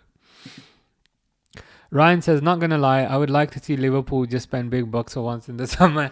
You're right. I think we just got PTSD. I think we got PTSD to a certain degree. You know, like we get like so excited about, yeah, we're gonna sign this guy, and then we don't. And like, okay, but maybe we'll get this guy. We don't. So I think we're kind of experienced from some of the depressing summers that we've have. I think perhaps the slight difference this summer is it looks like there's going to be a clear out of players. And what I will say about kind of FSG, when we sell players, for example, Coutinho, for example, kind of Sadio Mane,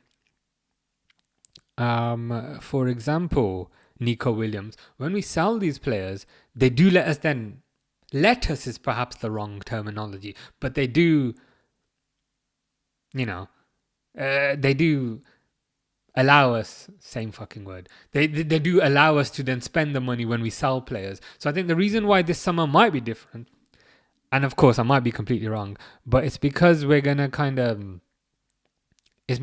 sell so many players, so I think we'll raise a lot of money. Whereas last season, we didn't really have anyone to sell.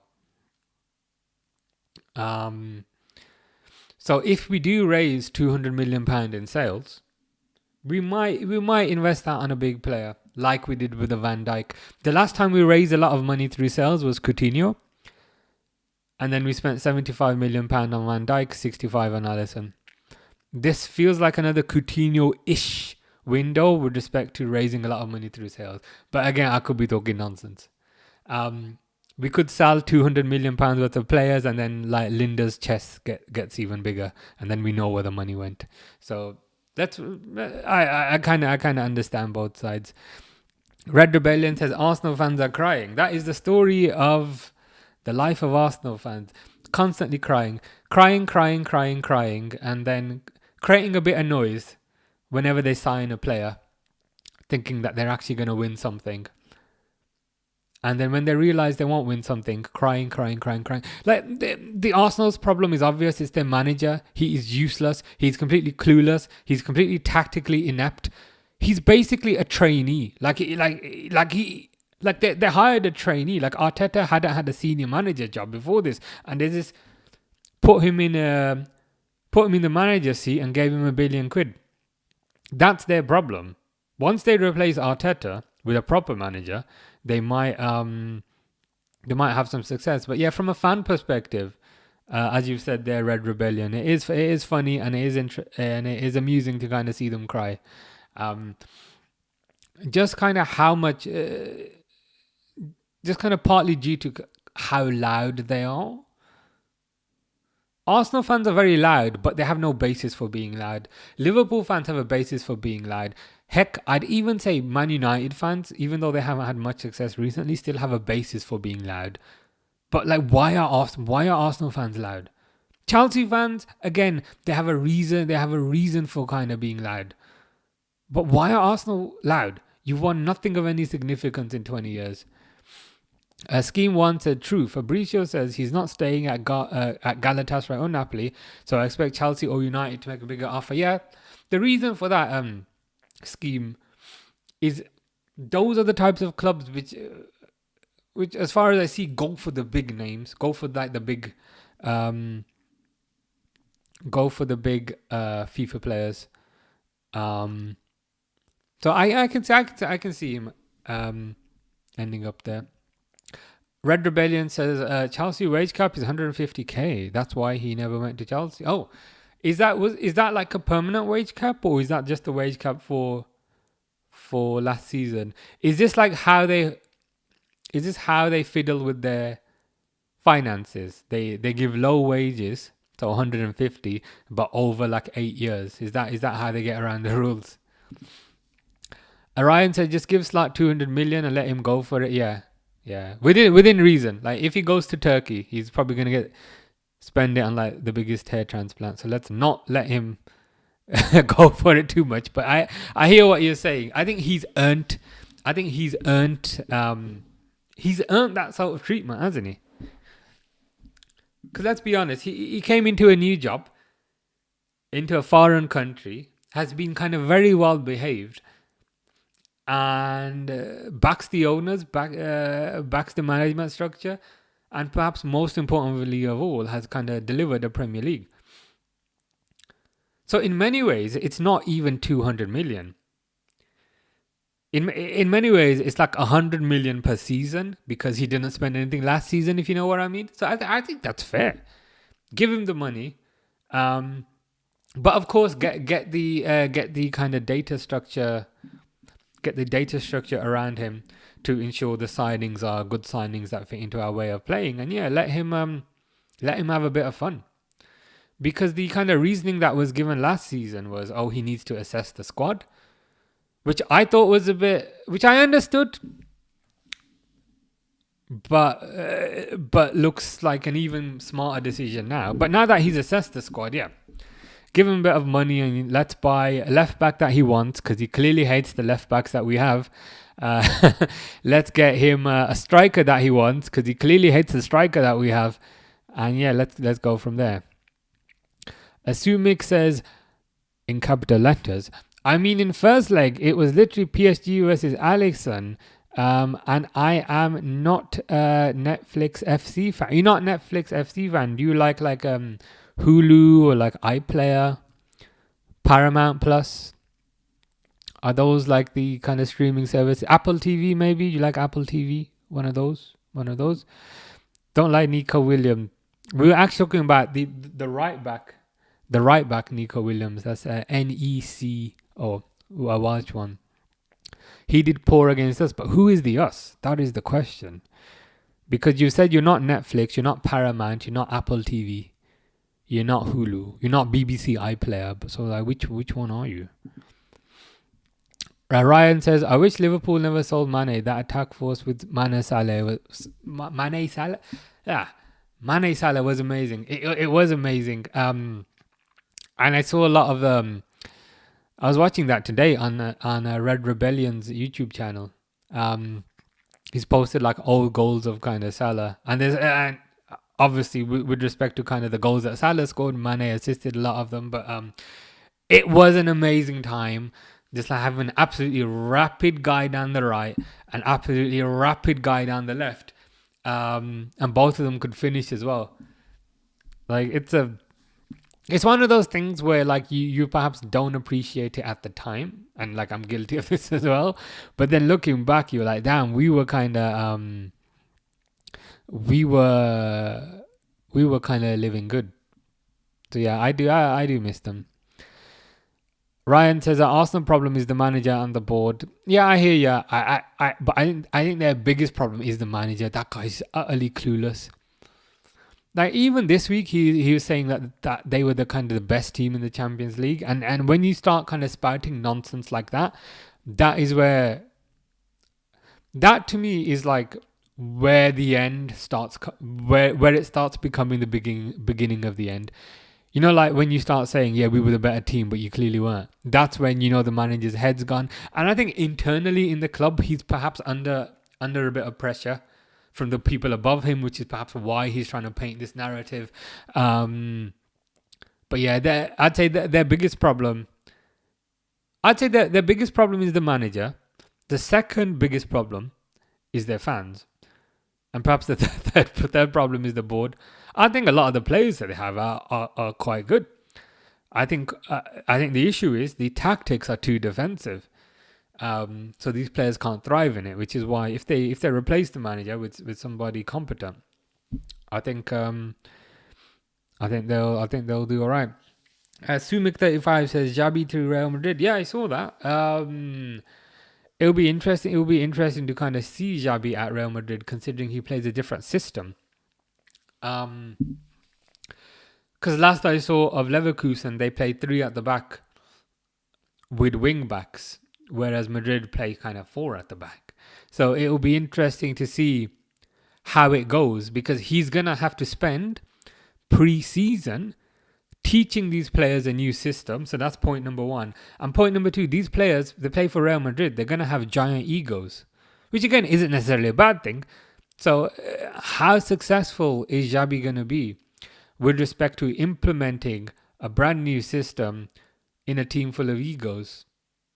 I don't know, but curious to see it.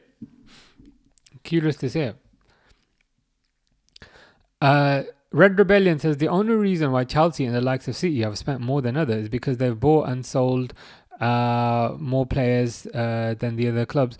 They have bought and sold a lot of players. I think additionally though, like Chelsea done some funny business. You know, didn't let they like sell a hotel to themselves to raise money, and didn't they then sell the women's team to themselves to raise money? So that's a bit suspicious. I think with the Man City side, there's all these kind of sponsorships where they're saying, yeah, we've raised 100 million from, I don't know, we've raised 100 million from Costa Holdings in Abu Dhabi, and then Costa Holdings doesn't actually exist. So I think they have sold players, but I think those two teams are doing kind of dodgy business as well. Whereas I don't think Liverpool are doing any dodgy business. To be fair, I don't think Man United are doing any dodgy business. I think they're just kind of poorly managed. But yeah. Sumik says, I hope we win on the 21st against Watchalong. Does that mean you're a... Is it Man United? Man United Europa League? I don't remember these competitions, Sumik. I'm messing with you. But I presume you're a Man United fan. Which means nothing in the bigger picture when there are squad rules. You can only register a maximum of 25 first team players in a season. True. And additionally, within that, a certain number have to be English. So a certain number kind of have to be homegrown. A certain number have to have been at the club since they were younger and so forth. So yeah, that makes things a bit more difficult. I think what these clubs typically do is they just buy a bunch of players and then loan them out to kind of get around that, and then the good ones they keep, and the rubbish ones they sell. Sumik says, young Ronaldo greater than prime Salah. An interesting point there, Sumik. So is this the same Ronaldo that played for Sporting? That one, the one that played for Sporting and Real Madrid. I don't remember him playing for anyone else. Was it Sporting Lisbon, wasn't it? Ronaldo, like CR7? Is that guy CR7? Yeah, I think he played Sporting. And he played Real Madrid. And then Juventus, I think. And then... Was it Juventus decided? Yeah, it's just those four clubs as far as I remember for that CR7 guy. Madrid have spent less than Arsenal, Spurs, and Liverpool over the last 15 seasons. They must be doing something right. Spending the most money means nothing. Yeah, that's an important point as well. Man United have spent crazy amounts of money, but haven't really had anything to kind of show for it. Kind of similar with Chelsea. It's about buying the right players. It's not necessarily about buying the most expensive players. And moreover, it's about buying the right players for the system. It's about buying the right players for the system, and I think also now, with respect to the direction that Real Madrid are going, they appear to be going more in a free transfer direction. You know what I mean? Let's get Trent on a free. Let's get Rudiger on a free. Let's get Saliba on a free. Let's get Kanate on a free. Let's get whoever on a free. Oh, as a toilet paper ran out in the bathroom, let's see if we can get toilet paper on a free. They seem to be going down the route of convincing and perhaps manipulating players to go on a free, which I guess brings their transfer fees down even lower, I guess. But yeah, it's interesting the way things are going. Ryan says, Xavi's going to struggle with the Madrid ego problem. Do you reckon? I think you might be right. I'm curious to see it. Like, I'm curious to kind of see how it's going to work. Why this could perhaps be like an even bigger problem for Xavi is because it looks like he's going to have to change the system, right? To his 3 at the back, 5 at the back system. Whereas if I'm Rudiger, I think I'm a big tough guy, you know. I'm a big tough guy that throws bottles at referees. I'm gonna be like, who's this little,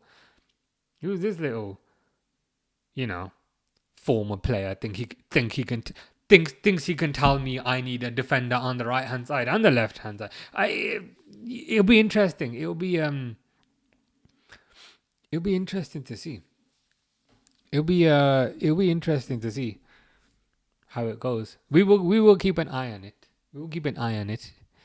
And it'll be interesting to kind of see how he manages Trent as well. To be honest, but yeah, let's see. We'll keep an eye on it over the next few months, and then when he gets sacked, we can say, yeah, that's exactly what Ryan said.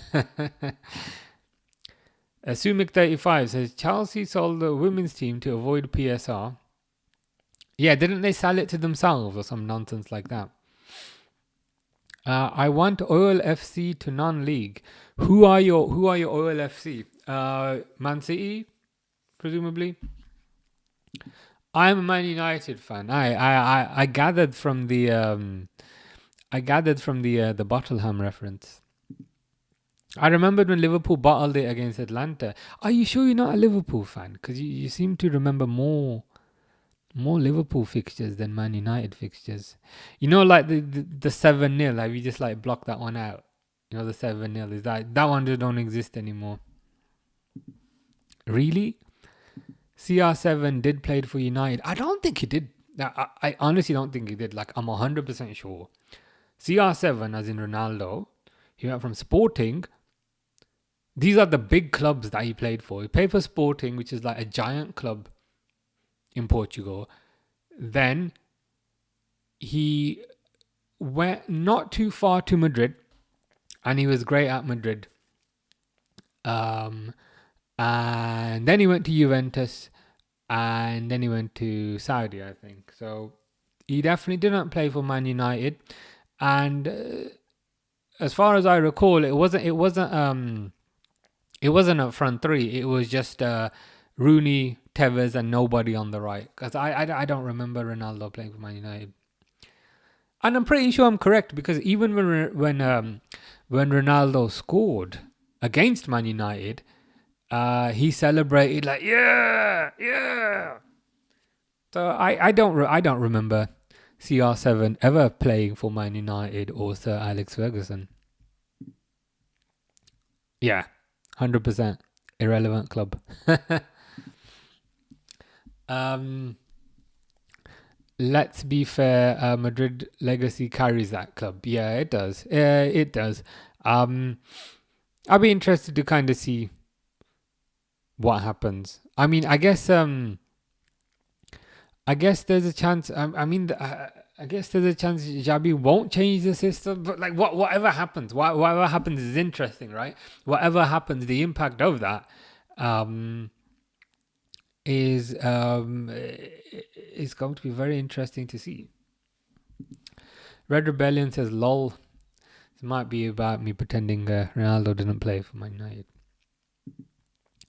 Like saying Coutinho never played for Liverpool. No, Coutinho did play for Liverpool. He was number 10. We signed him from Inter Milan for 8.5 million, and then we sold him for 142 million.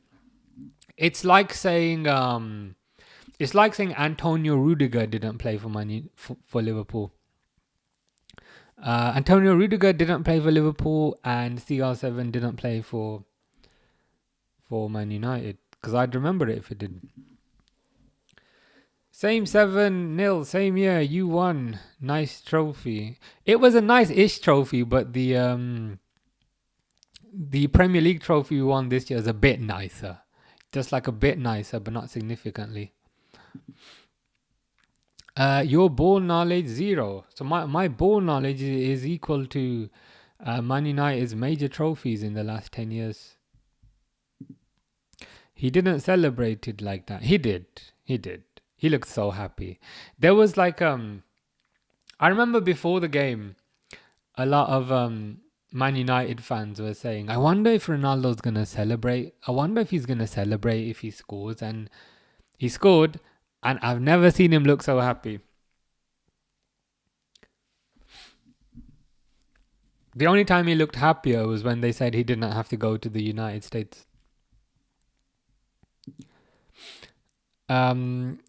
Red Rebellion says a second time round, Ronaldo was a disaster for United. He was a disaster, and I think it was a bit unfortunate for them. Because I felt like with Solskjaer, they were playing some decent football. They had like an attacking team. They had like a young team. They had an aggressive team. But as soon as they kind of stuck Ronaldo into it, it just completely ruined the way that they were playing. And it set them back years. It was a I think a player's been sent off here. It was an emotional signing which set the club back years. Sumik says, where's Hike? Mike. Liverpool are a relevant club. I remember when we beat 4-3 last year, FA Cup. I don't remember these small cups, Sumik. It's like which one is the FA Cup again? Which one is that? I don't remember. Is that the one that starts early, or is that the one that starts in January? I don't remember these small trophies, man. You need to talk about Premier Leagues and Champions Leagues. Bournemouth almost scored. Semenyo almost scored there. But yeah, I don't like remember like FA Cup, Carabao Cup. And what's the other one? What's the European one? Is it like the one with there's like a game coming up where like Tottenham are the favourites, but I can't remember what that trophy is called. Is it UEFA Cup? No. It's not. It's not UEFA Cup. But there's some sort of European trophy. Like I don't remember those as well. It's only Premier League and Champions League. Submik says, nope, 100% Coutinho didn't play Liverpool. I mean, I'm fairly sure he did, but even if he didn't, who cares? You know what I mean? He didn't. Okay, we'll agree to disagree. Sumik says, are you sure you aren't United fan because you know more about United than Liverpool? It's because you keep asking me United questions. So then I answer them. You know what I mean? Salah Ballon d'Or gone. Maybe. I think he should win it. I would give it to him over Rafinha. But if he doesn't win it, who cares? Life goes on, right? It's an individual trophy. Ooh, Bournemouth through. Kirkes! That's a penalty. That's got to be a penalty.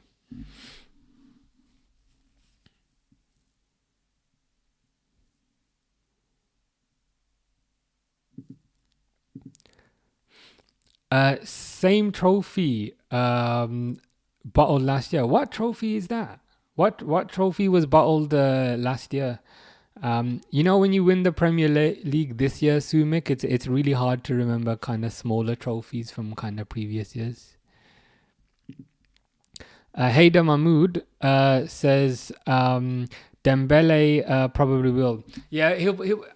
I think especially if they win the Champions League. I think if you're kind of associated with Barcelona, you kind of have better PR.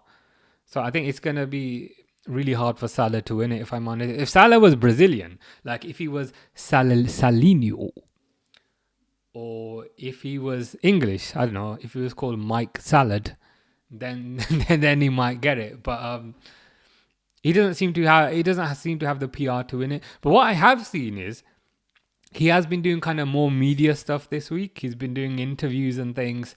So hopefully he's trying to boost his PR to win it. But yeah, I think I like from my perspective, I think he deserves to win it. But if he doesn't win it, no problem. Like he's not my dad. That's kind of how I see it. So, Sunny says, I saw your comment. Which one? Which one, Sonny? I spend far too much time trolling that channel. You'll have to remind me which comment I put. I just put like sarcastic comments on that AFTV channel, and then I get loads of angry Arsenal fans. But the good thing is I get loads of Liverpool fans agreeing with me, so I'll take that. I saw your comment in the AFTV extra. Great comment. And also, remember, Arteta said the better team lose the semis. All hail my king Arteta. Give him a 5-year contract ASAP. I hear ya. Arteta's the biggest problem, I think, at that club. He's tactically inept. He's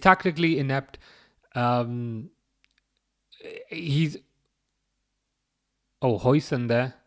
Good defending by Hoyson. Because this is a scouting mission for Bournemouth that we're supposed to be doing here. I just don't see. Tell me one positive of Arteta. He's wasted like £1 billion on players, on good players to be fair, but he doesn't know how to coach them. Tactically inept, horrible personality, lame haircut. But like, what do they expect? They hired like an intern. Like Arteta is literally an intern. He had no senior job. They just hired him as an intern, gave him a bunch of money, and then they complain that it don't work. Sumik says Salah don't deserve it in capitals. Well, I thought he did deserve it, but since you put capital letters, I'm now convinced. You've convinced me. You've convinced me with the capital letters. Sunny says the thing is simple. If Dembele win the Champions League, then he will win it because he's French, and the French panel judges it. Oh yeah, of course, yeah. I totally forgot that it's a French award. But yeah, but I'm coming up with all these exotic reasons. Like if it was called Saladinho, he might win it. But yeah, of course, it's a French award. Yeah. Let's hope Mr. Ibrahim Konate can maybe be there soon. Haida Mahmood says FAFTV. You're damn right about that. Oh god, just some of the nonsense that they come out with. Like I don't know if they actually believe this or they're just saying it to be controversial and get views, but it is truly perplexing. Yeah, deluded managers like the fans, 100%. So in some ways, it's like not even a match made in heaven, like a match made in hell. Like literally, like the worst fans and the worst manager, you put them together, and then they kind of stick. Red Rebellion says Arteta refuses to take responsibility when asked. Yeah, that's a good point. Arteta refuses to take responsibility when Arsenal keep on failing. He will always push the blame to everything else. That's a good point. And I think additionally now, he's reached that level of delusion where he's saying, oh, you know what, guys? We were the best team in the Champions League. We were better than PSG, but we just like... You know when like your excuses don't work, so then you try changing facts by saying, you know what? We were actually the best team. He's progressed to like stage 2 of delusion. I don't think there's much time... I don't think there's much time left for him, but let's hope they keep him around a bit longer. Sumik says, Salah deserve it. Liverpool fans delusional. You've taken your caps lock off. See, you've taken your caps lock off, so now I don't know whether to believe that. Sunny Hadjawari says, people call Arsenal fans deluded, but you can't blame them. The coach says they were the better team whilst losing. Yeah, exactly. This is what I mean. It's like, it kind of goes in stages. It's a bit like the stages of grief, but in some ways this is the stages of delusion. And I feel like he's at the third stage of delusion where he's trying to change facts. It's like, mate, you were clearly not the better team. I don't know if he's getting pressure internally from the people above him, so he's trying to create a narrative to save his job. I presume something like that's happening, but of course we're not privy to this.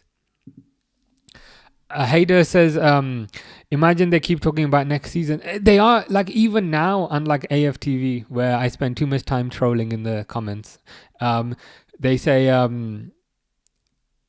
saying that they're really excited for next season because they're getting Zubimendi. You know, they've been crying all year for an attacker, and they get yet another defensive player, and now they're excited about next season. It's like, how many times can you... I was going to say you idiots, but how many times can you people repeatedly make the same mistake over and over again? Buy a defensive player, yeah, we're going to win the league. You guys need a striker. And they also need a new manager. But because they won't get a new manager, they ain't gonna do much.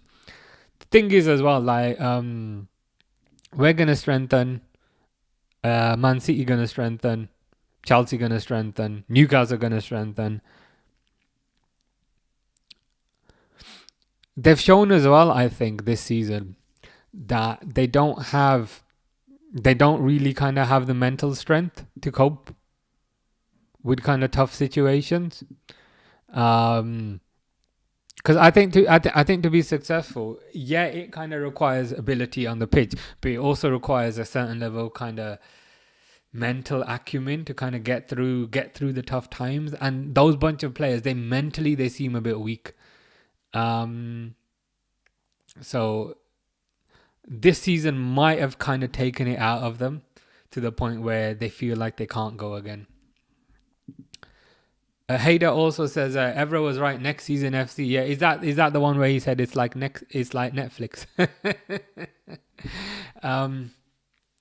like Netflix. Yeah, there's always next season. Yeah. True. And again, like I don't know why these Arsenal fans have like so much chest. Why they're so aggressive. They've not won a major title for 20 years. If Man United fans did that, I'd understand. Because I think ultimately they're still a big club. If Chelsea fans did that, I'd understand. Because they still have, you know, it wasn't too long ago that they won a Champions League. Arsenal have got nothing in 20 years. And FA Cup don't count. Fish says, I combined all the Mawam all together and eating it. Oh, that sounds good, you know. You know, when you combine all the sweets together and then they make like a weird combination, but it's a good combination. I see what you're doing.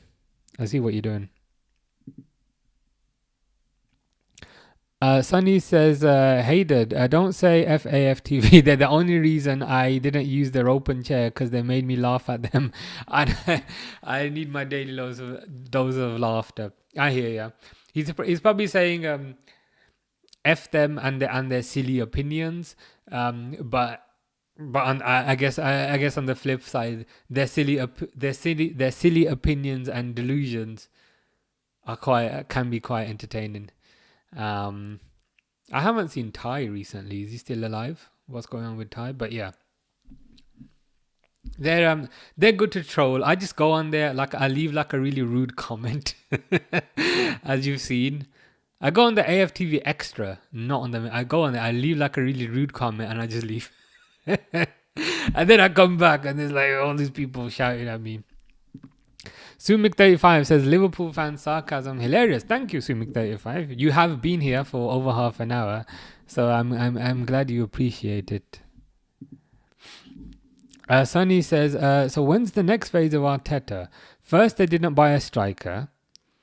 Then they cry about a striker after losing everything. Watch them buy a defender or defensive-minded midfielder. Oh, literally, they're signing Zubimendi, who's a defensive midfielder. Like, the season isn't over yet, and they can't help themselves. They're already buying another defender. Like, how many times can you just make the same mistake? I wouldn't say I feel sorry for them, but it's like I take pity on them because they're just doing the same thing over and over again. It's insanity. Red Rebellion says, the fact that Zubimendi has turned down Arsenal before and turned us down is a major red flag. All of a sudden now he wants to leave Spain. Yeah, again, he doesn't really kind of seem to have the mentality for the top level. And I think what happened last season is Sociedad, they offered him a new contract and then they didn't give it to him, I think. So now he's probably just had enough and be like, yeah, you know what, guys, I'm out. But yeah, um, it is a bit of a red flag. It is a bit of a red flag.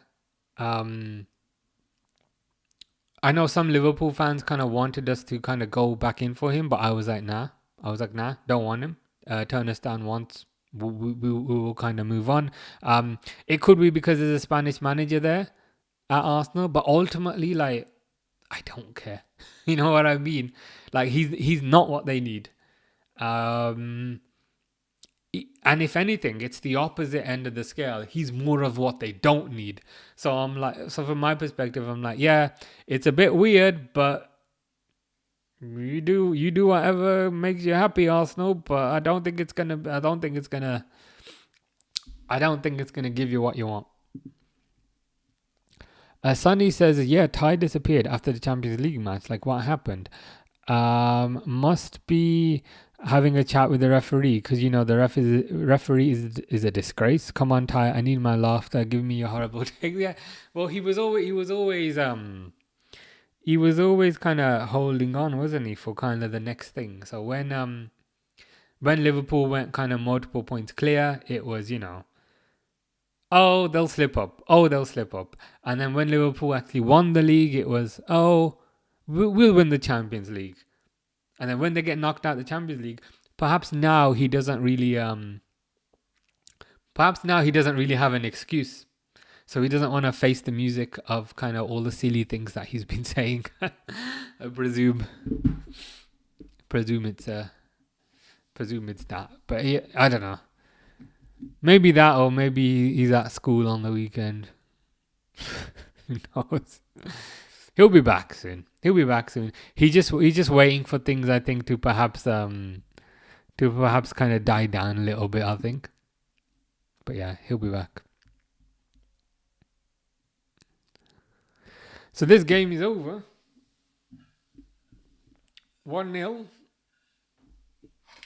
1-0 to Villa,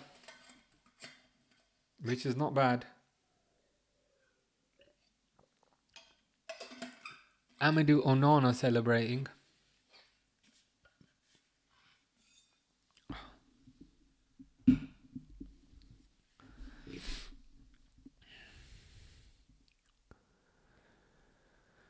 Tyrone Mings not looking very happy, which is bizarre for a win.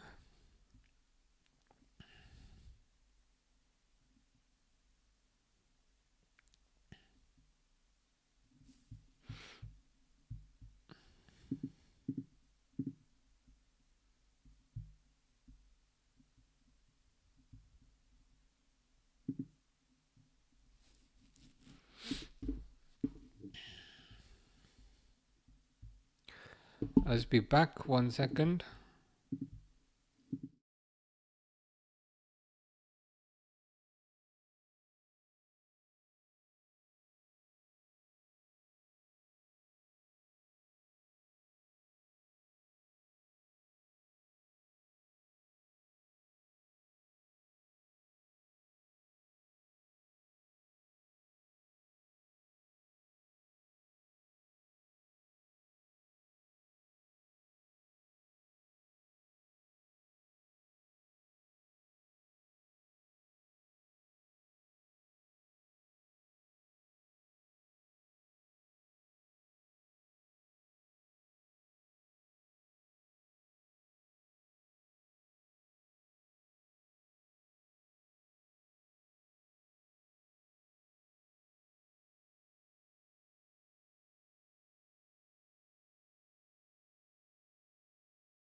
Just wait, Ty will say he saw the ref hanging out with Arna before the Champions League match started. This is all a massive plot against Arsenal. Damn you, FA and Liverpool, yeah. And damn you, Ryan Babel. Ryan Babel in 2009 and Robert Perez in 2005 and King Henry VIII in 1800. Yeah. Uh, there's always some sort of kind of bizarre logic with that guy. Let's put it that way. But yeah, cool. All right, 1-0 win. 1-0 win for Villa. Pretty not the most exciting game. Our prospective new signings looked okay, I think. Kerkez did okay. Hoyson did okay. I think the goal did come down Kerkez's side, but again, he's only human. Cool. But anyway, I will be back tomorrow for the Liverpool game. Red Rebellion says, really enjoyed the chat. You've got a positive and intellectual view about our club, which is a good thing. Need to run now. Big game tomorrow. See you again. Appreciate that, Red Rebellion. Appreciate everything you've said in the chat as well. So thank you for that. Big game tomorrow. We'll be back tomorrow. And yeah, hopefully see you soon. And yeah, I look forward to the compilations on YouTube. Sunny Hajawari says, will you stream the UEFA Conference and Europa League finals? Yeah, we gotta do it. I hope they're not on the same day. Like, they won't be, right?